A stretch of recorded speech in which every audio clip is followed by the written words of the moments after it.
ये शोर, ये कोलाहल, कभी सुना है इसे ध्यान से? ये सिर्फ बाहर की दुनिया का शोर नहीं है, ये एक वायरस की तरह तुम्हारी नसों में दौड़ रहा है, तुम्हारी चेतना के हर कोने में घुस गया है। ये तुम्हारे विचारों का शोर है, दूसरों की अधूरी उम्मीदों का शोर, सोशल मीडिया पर चल रही अंतहीन बेमतलब की बहसों का शोर, ये तुम्हारे अपने अनगिनत डर और तुम्हारी दबी हुई शंकाओं का शोर है। तुम्हारा मन एक बार बन गया है एक ऐसा केओटिक मार्केट प्लेस जहां हर कोई चिल्ला रहा है, हर विचार एक विक्रेता है जो तुम्हारा ध्यान खींचना चाहता है। यहाँ डर बेचैनी बेच रहा है, लालच जल्दबाजी बेच रहा है और समाज की राय तुम्हें तुम्हारी अपनी कीमत पर असुरक्षा बेच रही है। और इस कान फा देने वाले कोलाहल में एक आवाज है जो लगभग मर चुकी है, एक फुसफुसाहट में बदल गई है जिसे तुम अब पहचानते भी नहीं। तुम्हारी अपनी आवाज, तुम्हारी अंतरात्मा की आवाज। तुमने खुद को इस शोर में विलीन कर दिया है। तुम हर सुबह अपनी आंखें खोलते हो और खुद को इस मानसिक तूफान में झोंक देते हो। तुम प्रतिक्रिया करते हो, जवाब देते हो, स्क्रॉल करते हो, बहस करते हो। तुम लगातार अपनी जीवन शक्ति बाहर की ओर फेंक रहे हो। तुम एक ऐसे बर्तन की तरह बन गए हो जिसमें हारों छेद हैं और तुम्हारी शक्ति, तुम्हारी रचनात्मकता, तुम्हारा ध्यान, तुम्हारा संकल्प, सब कुछ बूंद बूंद करके इस शोर के रेगिस्तान में बहता जा रहा है और तुम्हें पता भी नहीं चल रहा। और फिर रात के सन्नाटे में तुम पूछते हो, मैं इतना खोखला और थका हुआ क्यों महसूस करता हूं? मैं आगे क्यों नहीं बढ़ पा रहा हूं?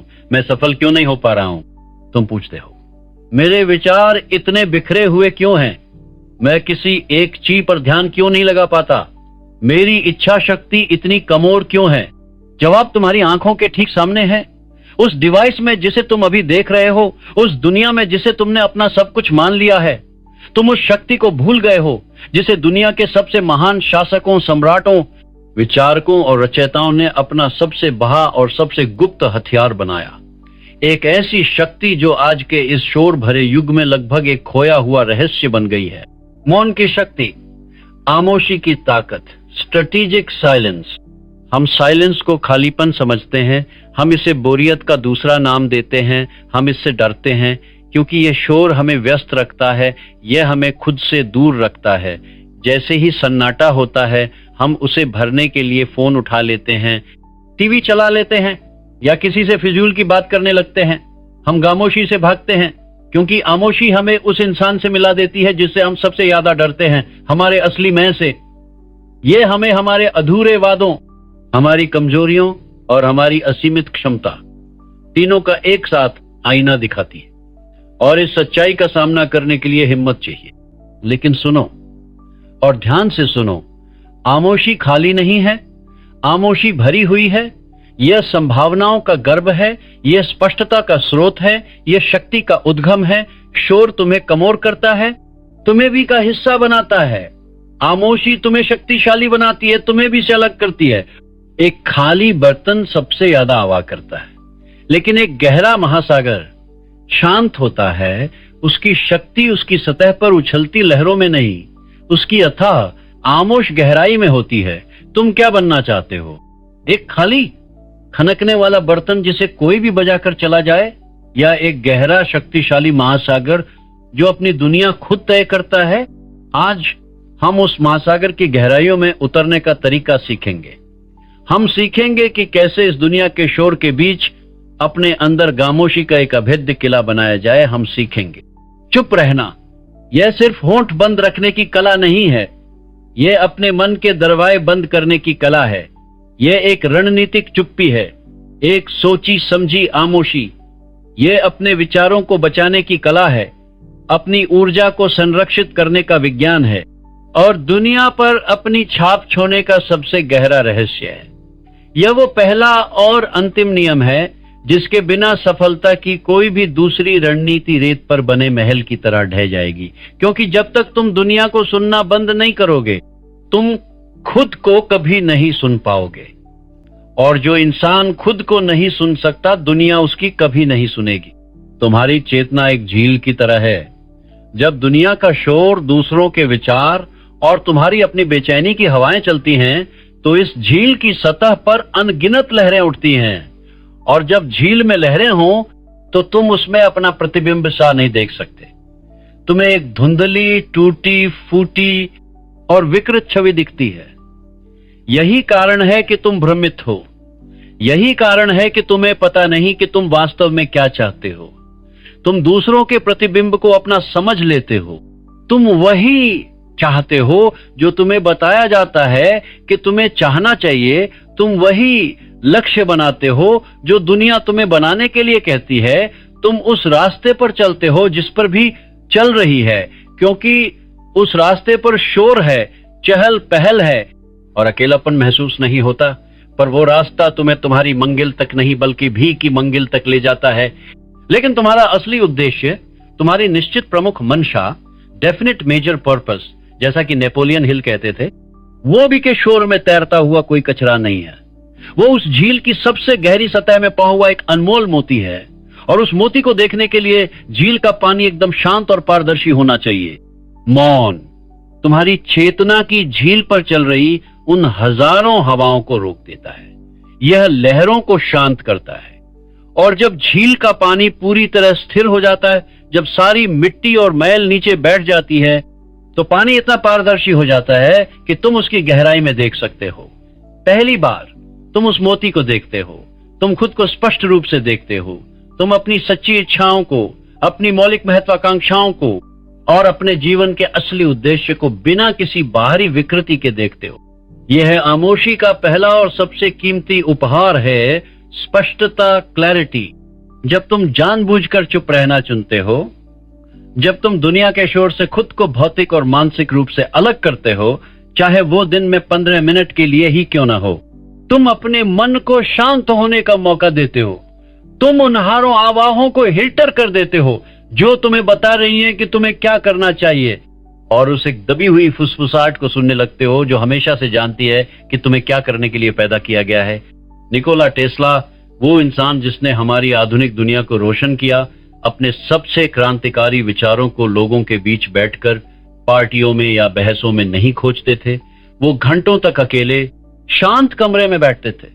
वो अपने दिमाग में अपनी मशीनों को बनते हुए, चलते हुए और टूटते हुए देखते थे।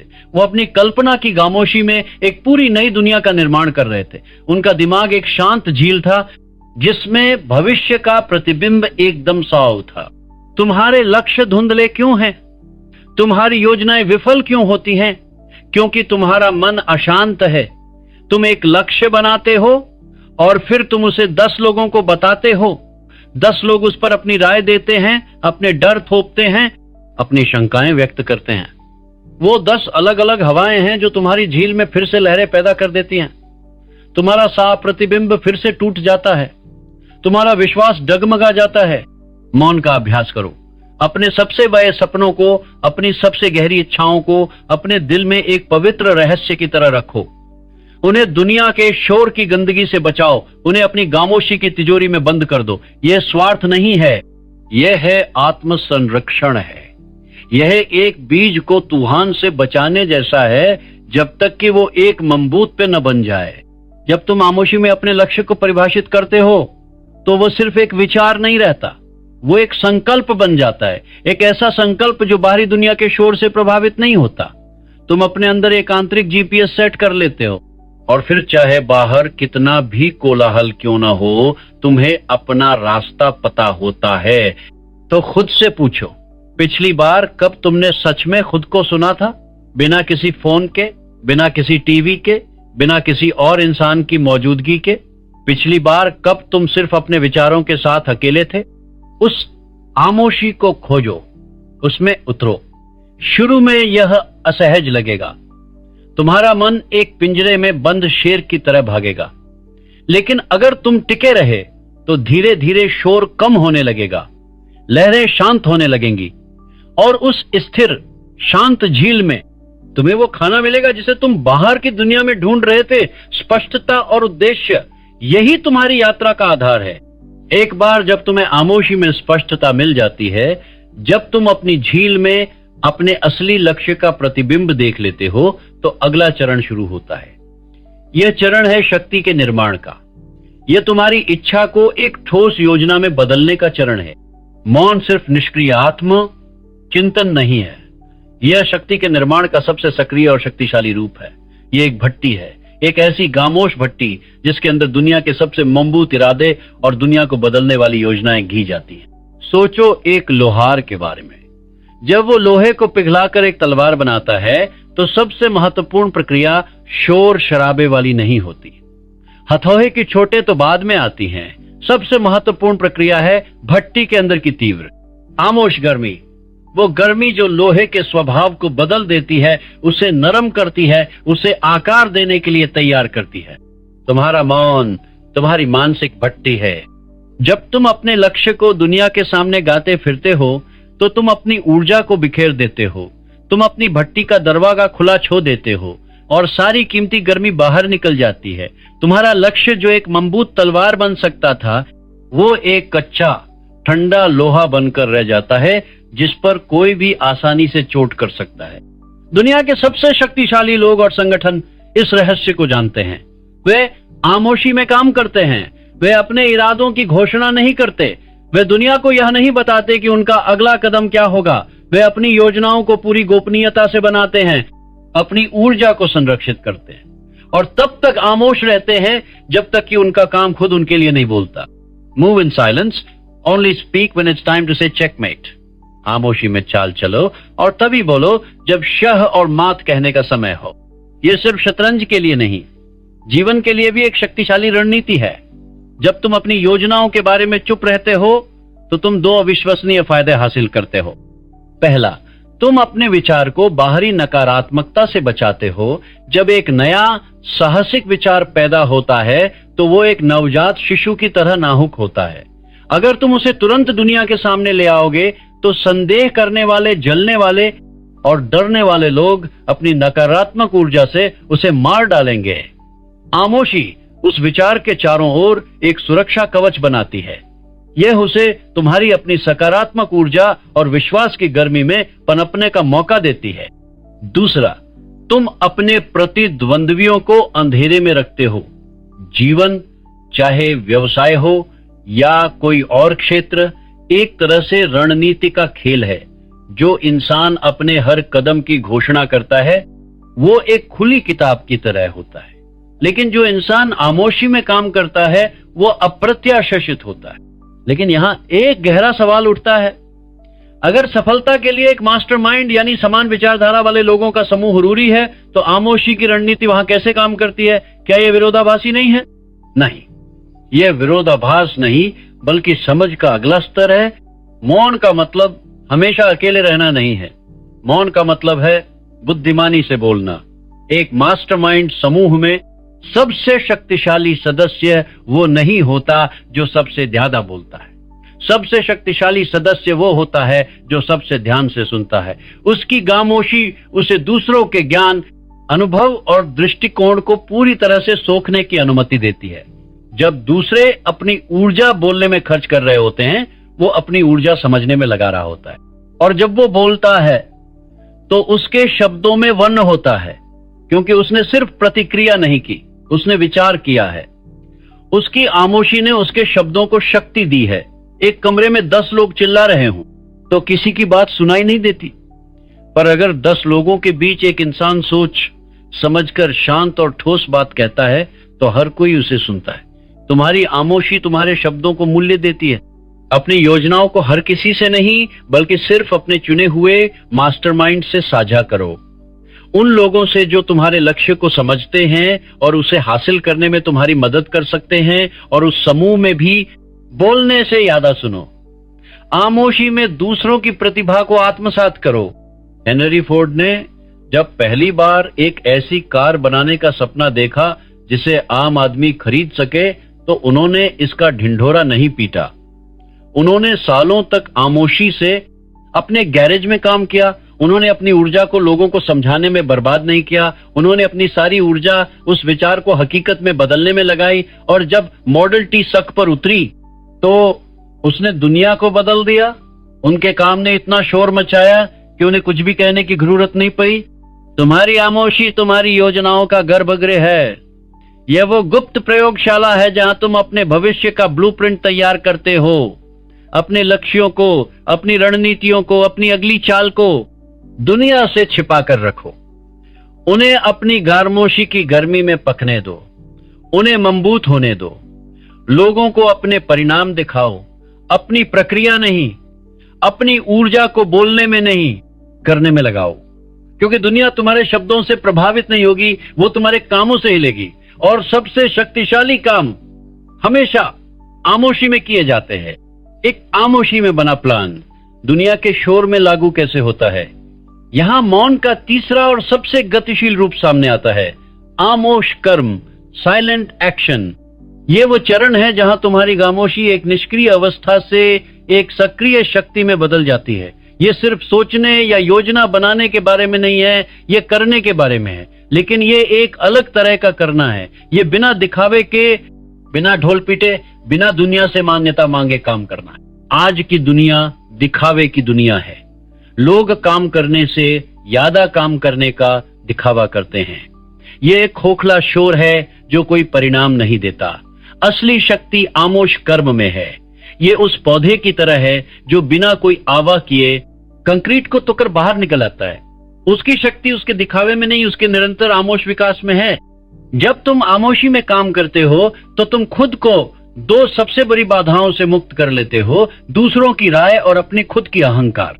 जब तुम हर किसी को बताते हो कि तुम क्या करने जा रहे हो तो तुम अनजाने में खुद पर एक दबाव बना लेते हो। अब तुम्हारा ध्यान काम करने से ज्यादा अच्छा दिखने पर लग जाता है। तुम इस बात की चिंता करने लगते हो कि लोग क्या सोचेंगे। लेकिन जब कोई नहीं जानता कि तुम क्या कर रहे हो तो तुम आगाध होते हो। तुम प्रयोग करने के लिए आगाध होते हो, असफल होने के लिए आगाध होते हो और अपने तरीके से सीखने के लिए आगाध होते हो।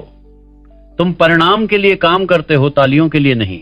दूसरी और शायद सबसे महत्वपूर्ण बात, आमोश कर्म तुम्हारे अहंकार को नियंत्रित करता है। अहंकार को शोर पसंद है, उसे तारीफ पसंद है। जब तुम चुपचाप काम करते हो तो तुम प्रक्रिया पर ध्यान केंद्रित करते हो, अपनी छवि पर नहीं। तुम काम से प्यार करना सीखते हो, उस काम से मिलने वाली प्रसिद्धि से नहीं। यह एक तरह की तपस्या है, एक ऐसा अनुशासन जो तुम्हें अंदर से मजबूत बनाता है। लियोनार्डो दा विंची पुनर्जागरण के प्रतीक अपने समय के सबसे बड़े साइलेंट वर्कर थे। वे अपनी कला या आविष्कारों के बारे में दुनिया को बताते नहीं फिरते थे। वे अपनी कार्यशाला में बंद रहते थे, मानव शरीर का अध्ययन करते हुए, होने वाली मशीनों के स्केच बनाते हुए और ऐसी कलाकृतियां बनाते हुए जिन्हें पूरा होने में सालों लग जाते थे। उनकी प्रसिद्ध नोटबुक, जो आज हमारे लिए ज्ञान का खाना है, वो उल्टे अक्षरों में लिखी गई थी ताकि कोई उन्हें आसानी से पढ़ न सके। वो अपनी प्रक्रिया को, अपने ज्ञान को खामोशी में सुरक्षित रख रहे थे। वे दुनिया की राय से, चर्च के दबाव से और आलोचकों के शोर से मुक्त होकर काम करना चाहते थे। और उनकी इसी खामोश अथक मेहनत ने मोनालिसा और द लास्ट सपर जैसी अमर कृतियों को जन्म दिया। उनका काम आज 500 साल बाद भी उनके लिए बोल रहा है। तुम्हारा काम भी ऐसा ही होना चाहिए। अपनी सुबह को खामोशी से शुरू करो।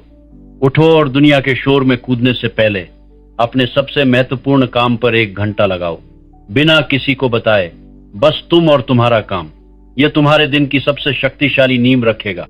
अपनी असफलताओं को खामोशी से स्वीकार करो। जब तुम गिरो तो दुनिया के सामने रोने की जरूरत नहीं है।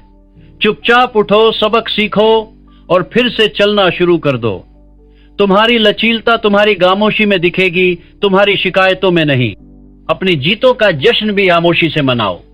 जब तुम कुछ हासिल करो तो अहंकार को अपने ऊपर हावी मत होने दो। विनम्र रहो। उस उपलब्धि को अपनी अगली चुनौती के लिए एक पाव मानो, मंगिल नहीं। मौन में काम करने का मतलब दुनिया से कट जाना नहीं है। इसका मतलब है अपनी ऊर्जा को सही जगह पर लगाना। इसका मतलब है अपने काम को अपनी आवा बनने देना। जब तुम्हारा काम काफी अच्छा होगा तो उसे परिचय की जरूरत नहीं पड़ेगी, वो खुद अपना शोर मचाएगा। तो बकबक करना बंद करो और बनाना शुरू करो। बोलना बंद करो और करना शुरू करो। दुनिया को अपनी योजनाओं के बारे में बताना बंद करो और उन्हें अपने परिणाम दिखाना शुरू करो। क्योंकि अंत में तुम्हें तुम्हारे शब्दों के लिए नहीं, तुम्हारे खामोश कर्मों द्वारा बनाए गए स्मारकों के लिए याद किया जाएगा। अब तुम खामोशी में अपने उद्देश्य को पाते हो। तुम खामोशी में अपनी योजनाएं बनाते हो। तुम खामोशी में अपने कर्म करते हो। लेकिन फिर तुम दुनिया में वापस आते हो। और दुनिया तुम पर हमला करती है। आलोचना, नकारात्मकता, अपमान, माख, यह शोर का सबसे विषैला रूप है। यह वो हमला है जो तुम्हारी शांति को भंग करने और तुम्हें भावनात्मक रूप से कमोर करने के लिए बनाया गया है। ज्यादातर लोग इस हमले का जवाब शोर से ही देते हैं। वे बहस करते हैं, वे सफाई देते हैं, वे पलटकर हमला करते हैं। वे एक अंतहीन लय में उलझ जाते हैं जो उनकी ऊर्जा, उनका समय और उनका मानसिक संतुलन छीन लेती है। लेकिन जो इंसान मौन की शक्ति को समझता है वो एक अलग रास्ता चुनता है। वह एक योद्धा की तरह सोचता है, एक ऐसा योद्धा जो जानता है कि ऊर्जा सीमित है और उसे मूर्खतापूर्ण लयों में बर्बाद नहीं किया जा सकता। मौन, आलोचना और नकारात्मकता के खिलाफ तुम्हारा सबसे मजबूत कवच है। Silence is the ultimate armour. जब कोई तुम पर कीच उछालता है तो तुम्हारे पास दो विकल्प होते हैं, या तो तुम भी कीच में उतर जाओ और लड़ाई शुरू कर दो जिसमें तुम्हारा गंदा होना तय है, या फिर तुम चुपचाप शांति से वहां से हट जाओ और उस कीच को अपने आप सूखने और झुने दो। हर हमले का जवाब देना बुरी नहीं होता, हर बहस को जीतना जरूरी नहीं होता। कभी कभी सबसे शक्तिशाली बयान कोई बयान न देना होता है। तुम्हारी खामोशी तुम्हारे आलोचकों को भ्रमित कर देती है। वे एक प्रतिक्रिया चाहते हैं, वे तुम्हें क्रोधित देखना चाहते हैं, वे तुम्हें अपनी ऊर्जा बर्बाद करते हुए देखना चाहते हैं। जब तुम उन्हें कुछ नहीं देते तो उनकी शक्ति शून्य हो जाती है। यह कमोरी नहीं है, यह आत्मनियंत्रण का शिखर है। यह भावनात्मक शक्ति का उच्चतम प्रदर्शन है।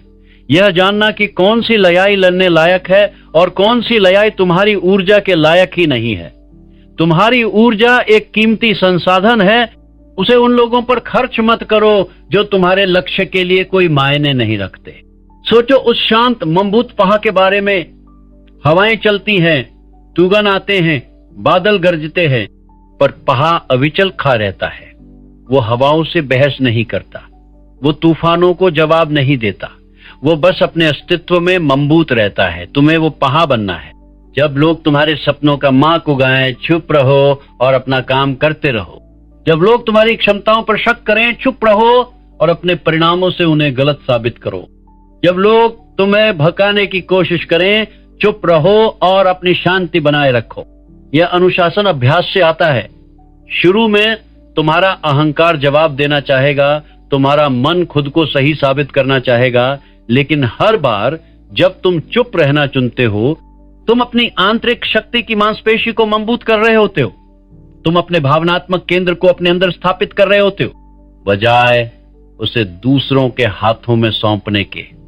एक समय आएगा जब दुनिया का शोर तुम्हें परेशान करना बंद कर देगा। वो पृष्ठभूमि में एक हल्की गुनगुनाहट की तरह रह जाएगा। तुम तूफान के शांत केंद्र बन जाओगे, अविचल, केंद्रित और अटूट। यह मौन का अंतिम उपहार है। भावनात्मक अपराजयता, इमोशनल इनविंसिबिलिटी।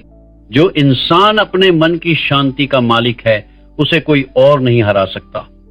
उसकी खामोशी उसका किला है, उसका कवच है और उसकी आजादी का ऐलान है। वह बाहरी दुनिया के शोर से मुक्त है क्योंकि वह अपने भीतर की खामोशी की शक्ति से जुड़ा हुआ है। इस शोर भरी दुनिया में खामोशी का यह रास्ता कभी कभी अकेला महसूस हो सकता है। अगर आप चाहते हैं कि यह हवा एक अनुस्मारक रिमाइंडर की तरह आपको आपकी आंतरिक शक्ति से जोड़े रखे, तो इस मौन क्रांति का हिस्सा बने, हमारे साथ जुड़ें ताकि यह सर हम साथ मिलकर तय कर सकें। तो अगली बार जब कोई तुम्हें अपनी नकारात्मकता से खींचने की कोशिश करे तो एक गहरी सांस लो और कुछ मत कहो। अपनी खामोशी की शक्ति को महसूस करो। देखो कि कैसे उनकी शक्ति तुम्हारे सामने बिखर जाती है। यह तुम्हारी असली जीत होगी।